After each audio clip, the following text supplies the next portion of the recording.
it is fitting with this cost of living concern, the fact that people have been slugged with the mortgage interest rate hikes of the last 2 years. And so rents and high rents. Oh, and rents and all this other stuff, and insurance premiums. That's 60% of the population. Indeed. And so therefore you think, well, if you're a business person right now, am I going to be putting up my prices? I can't, because no one's going to come to my shop. And just by the way, sorry, I'm on a roll here. Coles came out earlier this week with their profits. Coles, they monitor the prices of their items in their fruit and veggies and detergent and nappies and frozen fish fingers and whatever. Their inflation rate within Coles was 2.2%. Wow. Now, okay, Coles don't sell insurance premiums. They don't sell rent. They don't sell the services, haircuts, that stuff that we were talking about a minute ago. Oh, they do sell lamb. So they're getting your cheap lamb, and this is not an ad for Coles.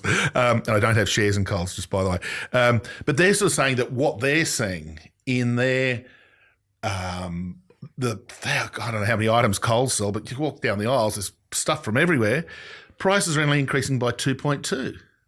So if that shows up in the grocery component of the inflation rate, which it will in coming quarters, the Bureau of Statistics go around Coles and Woolies and survey all these prices, that component's well under control. It's just these bloody services prices, as we said, insurance premiums, dwelling rent, that sort of stuff, tobacco, that are really causing the problem. But there is a bit of weight sitting on those, of course, on those services, because a lot of people rent or build or whatever the case may be. Yep. But I agree with you. So, and by the way, I've been talking to some people who do, the banks probably have the best information. Sure. They know what everyone is spending on their credit card. They know what everyone's spending on their check account. They know what their savings look like. They know where they are spending from, whether it's from excess money or wages or savings. Yep.